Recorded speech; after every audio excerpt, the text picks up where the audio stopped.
And that's why accounting is so important, because you can show them literally on the numbers, hey, this is how much you're losing. Here's your run rate. Here's when you're going to be out of money. Here's the maybe some areas that you need to look at to change. I think that helps a lot, because otherwise, yeah, if you're an entrepreneur, you have to put the blinders on a little bit and say, I can do this, even though, you might not be where you want to be. So it helps to give them the reality check.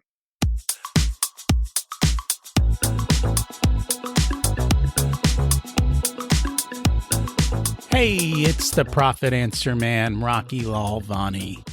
If you're new to the podcast, check out my interview with Mike Michalowicz. It's episode number 2. If you want to hear about each chapter in the Profit First book, go back and listen to episodes 3 through 13. Episode 1 is the why and how.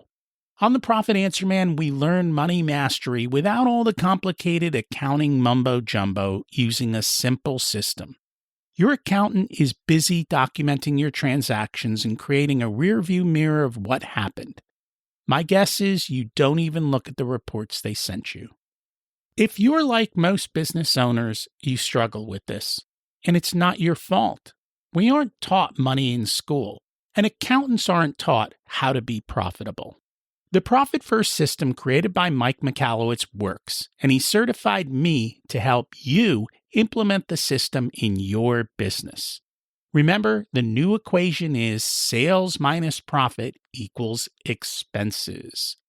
Let's face it, without cash flow, you can't pay your employees, buy needed materials, or pay your mortgage and support your family. I help you to do that and more, so you can focus on the parts of the business you love and receive the rewards for your labor and investment into your business. The stronger you are as a business owner, the more jobs you create, the better we are as a country. Small business owners are the backbone of America, and for that, you deserve to be well rewarded. Just remember, more revenue does not equal more profit. That's why we focus on the bottom line. Back to basics today. Two money geeks chilling and chatting about how to make money while working less. My favorite subject.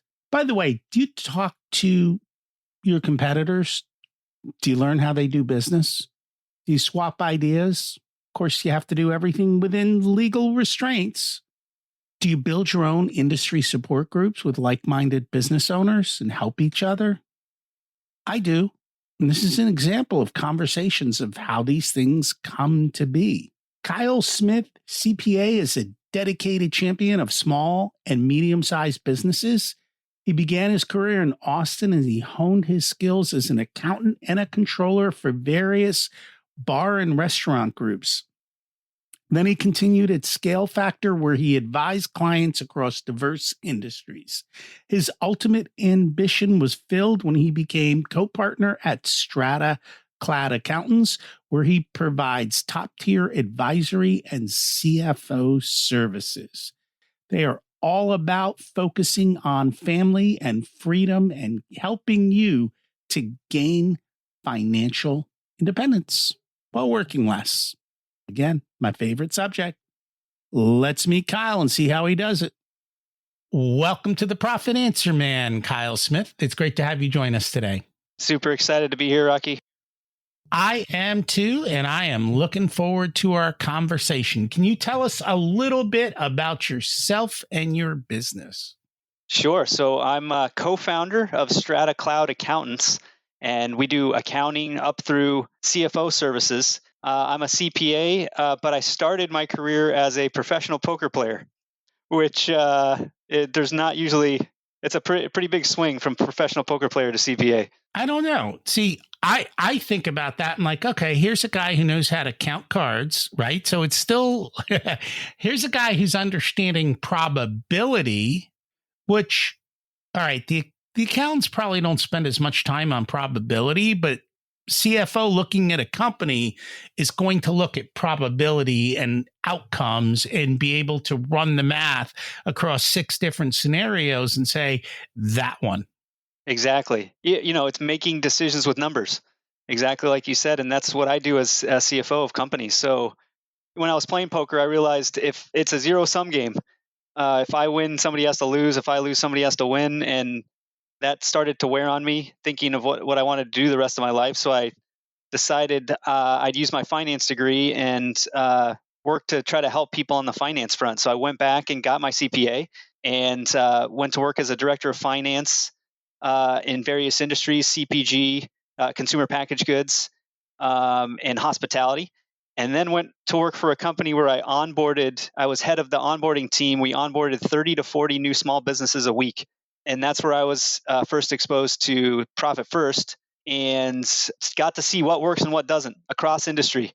It was a fintech firm, and we just saw tons of companies. So I got to see all sorts of different business types, ideas. Like I said, things that were working well, things that weren't. And me and two partners, they were making software at the company I was working at. Me and two partners were really focused on the service. So that's when we started Strata Cloud with the idea that we were going to provide the best service to clients, which are small business clients. That was in May of 2020. We took the leap and we've grown the business ever since. So why were these companies coming to this company and then you were onboarding so many of them? Yeah, so it was a company called ScaleFactor. They got a big investment, $100 million, I think, in the span of 12 months to build basically back office AI software that would more or less replace bookkeepers and accountants was the long-term goal.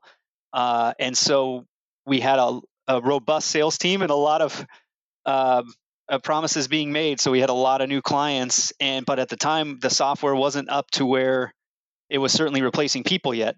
So we, had to do things the way that they had been done, except that we had to move volume of the kind that you'd see like in a software company, a growing software company. And that's why there was so many businesses coming through, which was stressful, but it also gave me kind of a trial by fire because I got to see so many different businesses. Are they still in business? No. So they, during COVID, everything got pulled, and we were actually in the process of setting our company up, Strata, and we were going to work with them on the software side, but it ended up not working out there. So they kind of split off, but they went away. Okay.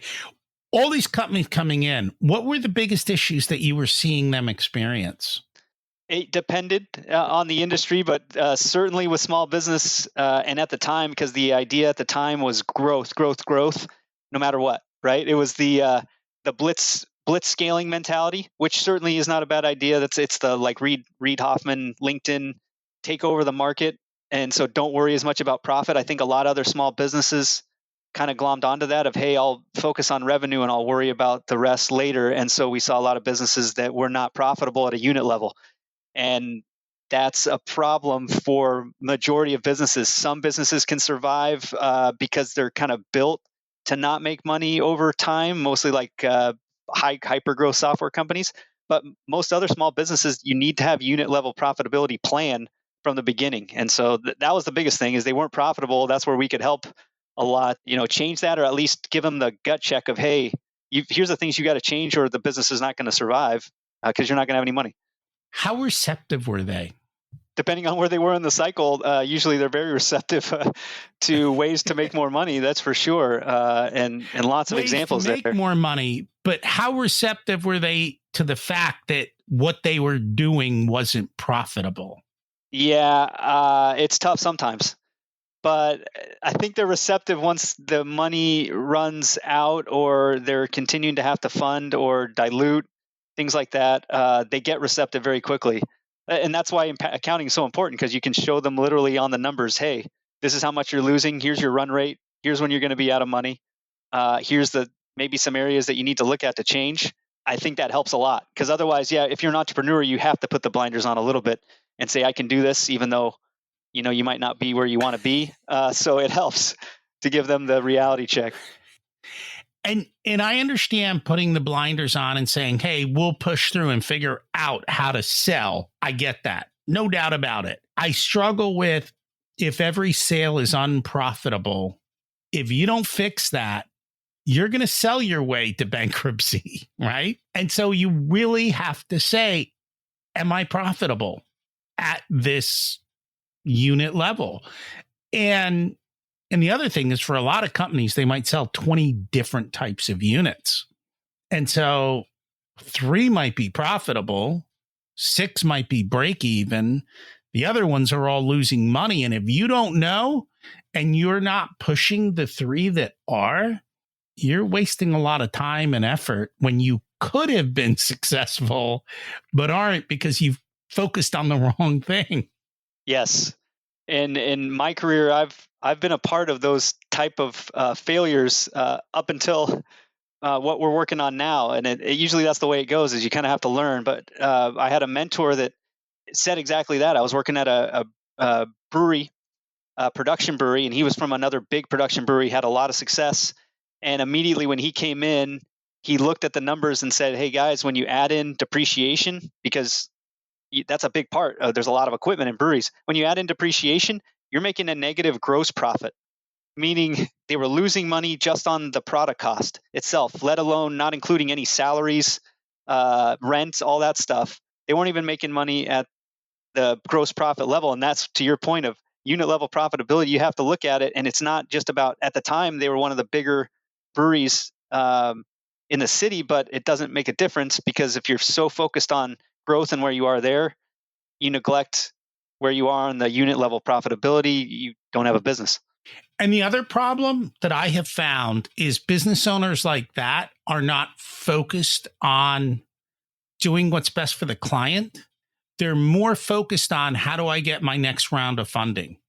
Because they know that what they're doing isn't making money. And when you have that mentality, you lose the whole reason you're kind of doing what you're doing. 100%. I think sometimes those folks are really, really good at raising money. They maybe never cared about profitability in the beginning, it seems like, but that's absolutely true. Raising money is its own art, but it has to be, you have to have a plan towards profitability. If you don't, it doesn't matter how good you are at raising the money, it'll go away. It'll go away. I think there's a handful of unicorns that made their way through, but it is not the norm. And at the end of the day, you end up with so little of a percentage that it might not be worth the effort. It's funny, there's a book that I was looking for. It's called Stretch, and it's literally about how to be frugal in business. And I think they talk about Yuengling, which is a brewer. And while everyone was booming and pushing, Yuengling just kept to their basics. And then when these big brewers kind of ended up finding themselves in struggle, they started selling off their big production facilities for pennies on the dollar. Yuengling picked up those production facilities, and then that was how they were able to grow profitably and expand quickly over time, slowly, quickly over time. I'm so passionately in agreement with you on this one, because it's that survivorship bias. I don't know if you're familiar with that concept. So like the blitz scaling mentality. I'm not I can be in an argument with those folks, but the idea is that you scale as fast as you can, so you lead the market and you take over all the market share, like LinkedIn did, like Amazon did. There's only one of those companies though. So if you're starting a company, you're betting that you're going to be the one left, and the people that are the ones left are saying this is how you do it. That doesn't make a lot of sense compared to if you're unit level profitable, you can grow over time and you can be adaptable during those downtimes like Yuengling was. Have you ever watched Bezos's movie? Oh, go watch his movie. In the beginning, they're talking about how he's going to sell these books, and he realized in order to fulfill the books, he had to place a minimum order. Well, if he placed the minimum order, he couldn't afford to buy the book, so he couldn't buy 10 books to sell the one book.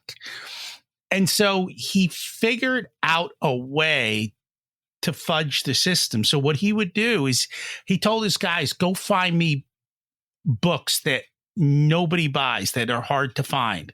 So if you wanted to buy the Profit First book, he would go in and he'd order one Profit First book and 9 of these other books.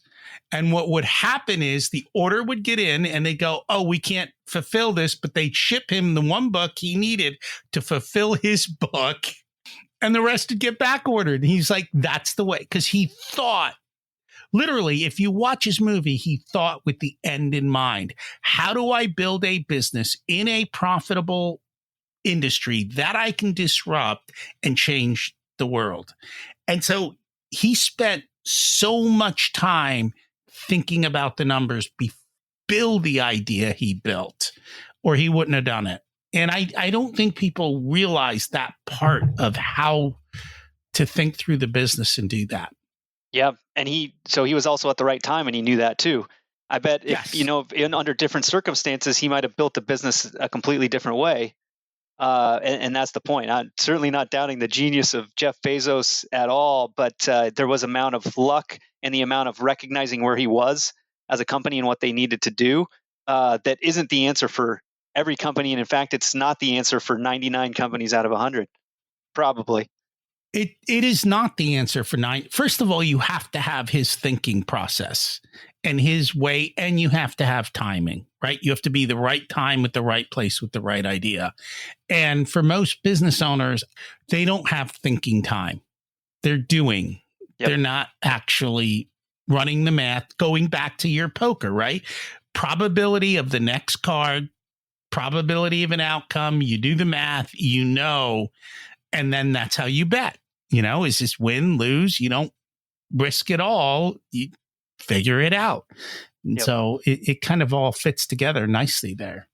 One of the things you talk about is holding businesses accountable to their company level goals. Why is that something to focus on? I think it's super critical because with small and medium-sized business owners, even executive teams, they have goals that usually, like you said, you're in it and you're doing it. So you set these goals and they might be arbitrary. So we've worked with somebody that said, I want to grow I want to grow the business by 50% next year. Does that make sense with the amount of time that's required?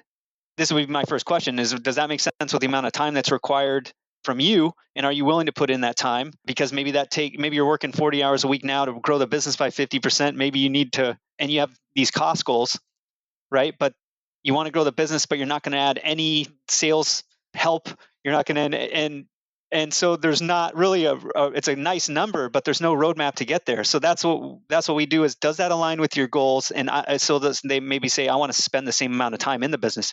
Okay, then we're going to need to plan for a team, and we're going to need to see how that team affects profitability and see if we're still on board and still see if that's still feasible and makes sense. So that's why it's starting with, does this make sense for you personally a lot of the time, and then going forward and seeing if that goal really makes sense for the business. And so we're just at this time of the year, we're finishing up all of our forecasting for next year.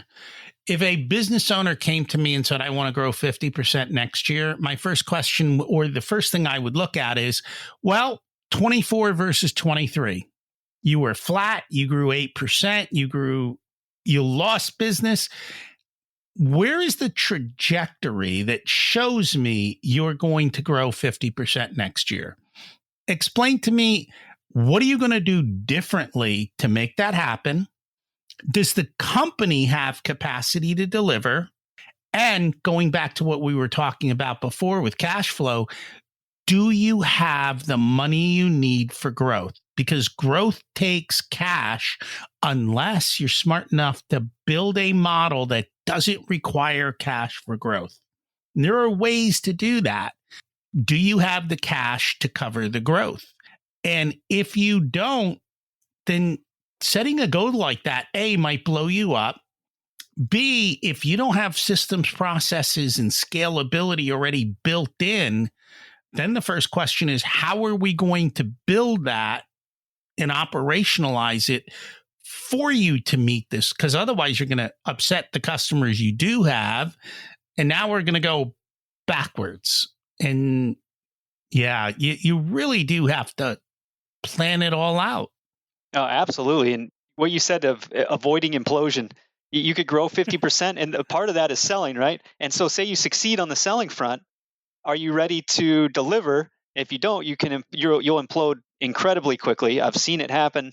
And like you said, and when you're going to grow 50%, a lot of the time now you or your sales team might be stretching a little bit on what you're delivering for clients. So you have to be super clear that there's not a big gap between what you're selling and what you're delivering. That's super critical. And two, I was going to agree 100% on the underestimation of cash flow. I think I've heard the saying or whatever it is that you need checks cash that you think you do for growth. So if you think you mean this much, multiply it by 2. I'll not tooting our own horn, here, but for CFOs in general and having a good finance team, that's why it's so important to have a good finance team, because we can get down month by month on growth and show you here's how much cash is in the bank, and based on your plans, here's what it's going to take.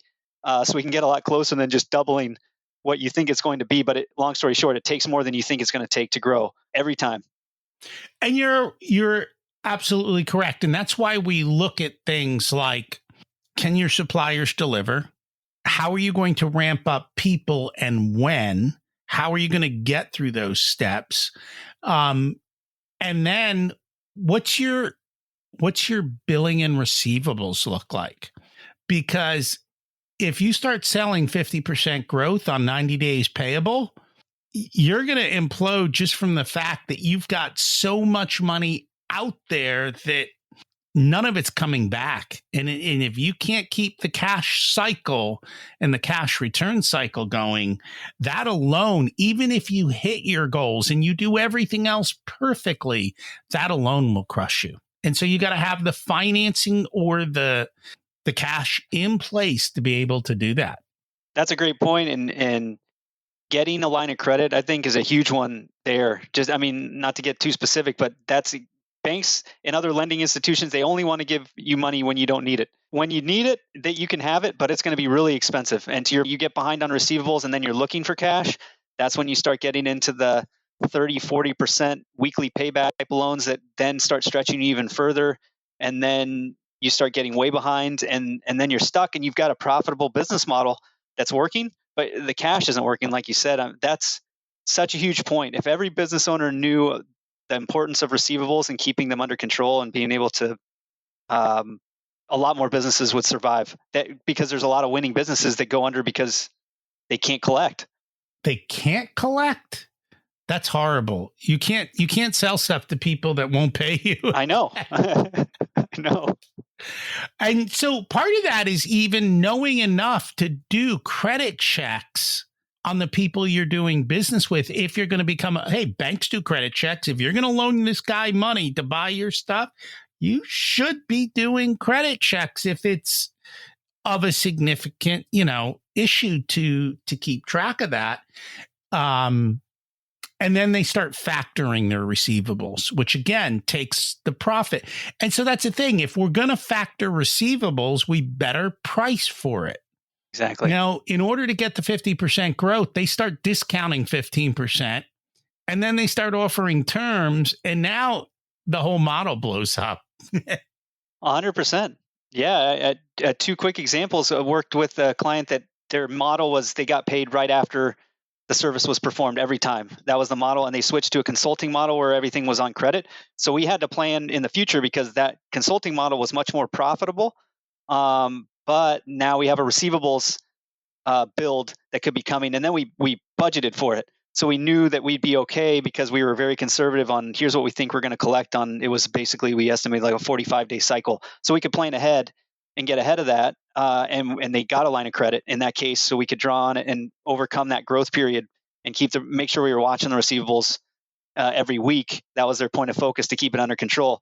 So planning is so important, like you said. And second example was working with a CPG company that they made a healthy profit of like 15%, but they wanted to go into growth mode, and they did that exact thing. They worked with a big wholesaler that started kind of nickel and diming into that gross profit to where that 15% went away. Now all of a sudden their revenue is 50% bigger or whatever it was, but they're a break-even company now instead of profitable. It's so hard to think about those things, but you have to before you make those big decisions. So as we think about this, what are the most important things that we should be tracking, and how do we track them to boost profitability?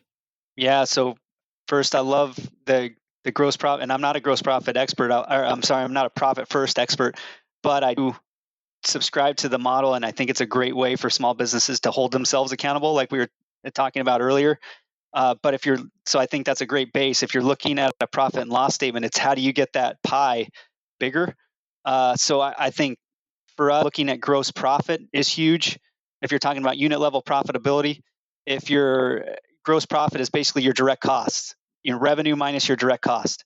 Um, and if you're not tracking that number every month, that's really costly. Because, like you said, if you've got 5 or 10 different things that you're selling, and your gross profit goes from 35% down to 30%, and you're already making 10% at the bottom line, there's half your profits gone. So you definitely need to be watching that and watching why, and finding out why, because the percentage is really, really important. Also, you can do things like, hey, we know we're going to take a cut on gross profit, but it's going to mean more dollars in terms of the percentage, and we're willing to do that. So you're not surprised at the end of the month if your gross profit percentage goes down, but you've got more dollars. It's really important to look at gross profit. That's a huge one. And then the other big one that we say for business owners is look at the difference between net income and net cash. And that goes back to exactly what we talked about before with receivables. If you look at, because most people don't look at a cash flow statement or know how to use it, even accountants I know don't know how to look at a cash flow statement. You can ignore everything on a cash flow statement, just go down to that bottom net cash number and compare that to your net income number. If there's a big difference, if your net income's positive and your net cash flow is negative, you've got to find out why. And a lot of times, you brought up the point of receivables. If you're not collecting, you're going to show a positive net income number potentially, but you're going to show negative cash because you're not getting paid. So those are the two big ones. You look at gross profit, look at the difference between net income and net cash, so then you can make sure that you're actually getting profit. Your profit's actually cash coming into the business that then you can continue to grow. And I think those businesses that are going through growth, the other thing that they have to deal with is inventory. So they're like, where's my cash? It's on your shelf. It's in inventory. And they don't realize that that's where it is. And so if you've got to grow your inventory to grow your sales, now people aren't paying you and it's sitting in the warehouse. And so that kind of will give you trouble as well. And so you've got to be aware of that as well and managing it. And then the third thing is, if you grow and you grow fast, you make mistakes. Especially if it doesn't matter what you're doing, your product at points might get, whatever kind of business you're in, right? You might have to redo something, or it gets damaged because you're all hustling. All of that wastage doesn't show up in the P&L, right? It just shrinks away. And if you can't see it and you don't have a good way to measure it, then all of a sudden that's what happens. Or you start doing things differently in order to deliver for this growth, right? Smaller package sizes, more complicated offerings, all of that stuff, if it's not systematized and ready, starts sucking up more cash. Now, and I at least love to go through a cash flow statement with my clients one by one, line by line, and we'll see those things. Especially if we have a plan, we can measure against the plan. So like you said, if you're planning for those changes that you just said around your product, let's see what we expect it to do in cash, and then let's measure if it actually happens. But that's a huge one, inventory. So a lot of times on the cash flow statement, we'll see a huge negative number for inventory. And what that means is they spent a bunch and their inventory got really big from one month to the next. And that can be a big explanation of, hey, why is our cash not where it needs to be? And unless you've got systems and processes, because let's face it, most small businesses probably not tracking inventory. I hope they start. Well, and so if you're not tracking inventory, you have no idea what the change was, because you have no idea what you even have. And then the other problem with that is you might have what we call the other half of shrinkage is it walks out your back door, employee theft or whatever. And so if you got no way to track that, that's a whole nother problem. Yeah. And, the thing that you said, if you're not tracking inventory, what I said about gross profit is moot. Because that number, if you don't have an inventory, if you run a substantial inventory and it varies from month to month, your gross profit number is not going to be accurate if you're not taking inventory, because you could have gotten a big order at the end of the month, and that's going to make your gross profit number go down because you're showing a lot more cost. But that cost is sitting on the shelf. It's not an actual cost yet. So it's really important to take inventory for all of those reasons, because you're flying blind. if you don't. When all those businesses came to you when you were there, what percentage of them do you think were flying blind? Definitely the majority, because that was the company was set to help people, help small businesses. So folks that have it totally nailed down on the financial side are usually not going to be, coming to that business and saying, "Hey, everything's perfect, but we want to give you guys some money to fix it anyways." It's mostly it's mostly businesses that were struggling. So I'd say I didn't see any. It was very rare that we saw a business that was like really buttoned up in terms of their finance and their back office processes. And so that's just a warning that if you don't button those things up, good chance you're going to get yourself in trouble. And it's a lot easier to button them up at the front than try and fix them at the end. Yeah, and on the positive side, if you button them up, you have a big advantage on other companies that aren't doing it. If the vast majority aren't, and you start early, you can make those decisions more nimbly.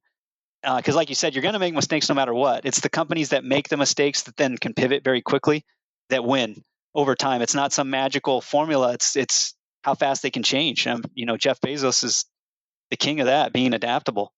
And that is very, very true. Is there something else we should have talked about that I didn't get to ask you about? You stayed ahead of every every big passionate item that I have. You So I think that's because we both work with small businesses, and see those pain points. But no, I'd love for folks to start measuring. That's the thing I would say. So most people put their hands when it comes to measuring financials because they're like, "Hey, I'm not an accountant. I don't even know where to start." Just start 30 minutes a month looking at your numbers. If you don't have numbers, start bookkeeping or get someone to do it because you can do it very reasonably. But look at your numbers. If you're using Profit First, that helps do it for you. That's another big advantage. But look at your numbers, and then those will start bringing up questions, and then you can go find the answers. But it doesn't take a lot just to bring those questions up. And so don't throw up your hands, get overwhelmed. Look at your numbers at least monthly, and then see if you can start making changes. And that's the key. And that's our goal, is to help you understand you're not alone, because I think the vast majority of businesses have all of these issues. It's actually the minority that do things correctly. So you're not alone. And now the question is, do you want to fix it? And if you don't know how, find help. 100%. 100%. If people would like to learn more about what you do and how you guys do it, what's the best way for them to find you? Sure. So our website is Strata, Strata, stratacloudaccountants.com. And we have a special landing page for your listeners, Rocky. It's stratacloudaccountants.com/Pam, which profit answer man. But we have free downloadable tools to help you start measuring. Cool. And I will make sure we add that to the show notes. Thank you so much for joining us today. It was awesome to chat. Do you know what the most important indicators are in your business? How do you hold yourself accountable to those? How often do you forecast and compare to how you're doing? Do you have a scoreboard? Well, if you don't, then that might be the problem. You see, you don't need more resources. You need to be more resourceful. Remember, we focus on the bottom line. If you'd like for us to be a part of your profitability journey, we have different programs available ranging from do-it-yourself to one-on-one coaching. Our course, The Profit Blueprint, teaches you everything you need to know to transform your profitability. There are 3 different tiers ranging from DIY to done with you so that businesses of all sizes can get the support that's best. Join the waitlist in the show notes to get more information and be a part of the next cohort. If you want a done-for-you service, you can hire us as your Chief Profitability Officers. We only work with a handful of clients, so they all get our full attention. We work with business owners who have or are growing to $500,000 to $10 million in revenue. You can use the scheduling link in the show notes to get on our calendar for a good fit conversation to see if we're the right people to support you and how we can help you.